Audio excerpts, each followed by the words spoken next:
The Republican presidential candidates met last night for the first of two debates in South Carolina this week. Time is running out for the candidates at the bottom of the pack. And as CBN's Jennifer Wishon reports, they had a clear plan of attack in the debate. The cast of characters advertised in this temporary landmark named Mount Myrtle put on an explosive show. Frontrunner Mitt Romney's rivals delivered blows throughout the two-hour debate, starting with his job as a venture capitalist at Bain Capital. There was a pattern in some companies, a handful of them, of leaving them with enormous debt, and then within a year or two or three, having them go broke. I think that is something he ought to answer. Some of the businesses we invested in weren't successful and lost jobs.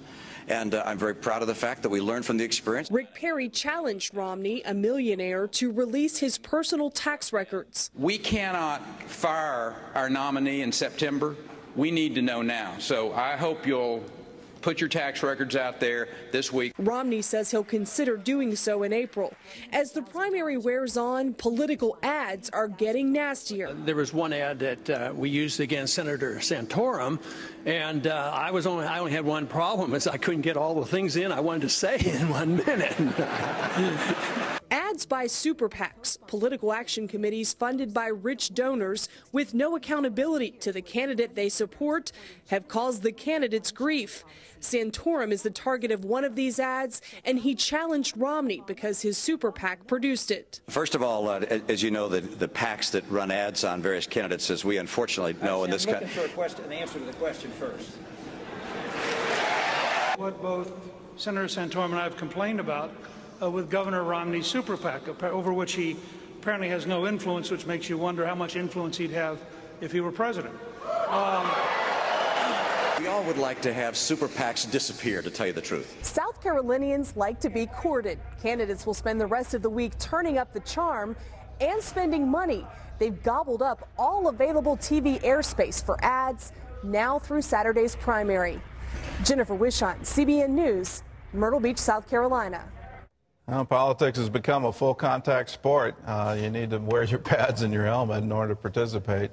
The super PACs are an incredible new thing on the political landscape. And are they directed? Is it, operatives from the campaign that just go over to the super PAC?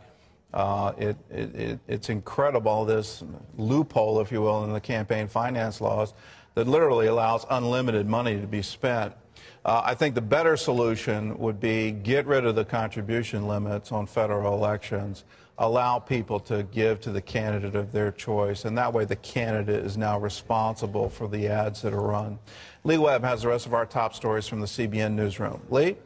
Gordon, an Islamist leader from the Muslim Brotherhood, will be the next House Speaker in Egypt's parliament. It is the first time in decades an Islamist politician has held that position.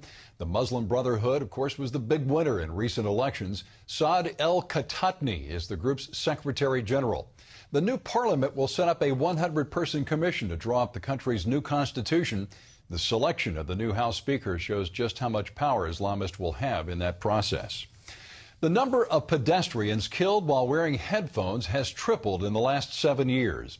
A study published in the Journal of Injury Prevention says pedestrian deaths or injuries involving headphones rose from 16 in 2005 to 47 last year. Most involved men younger than 30.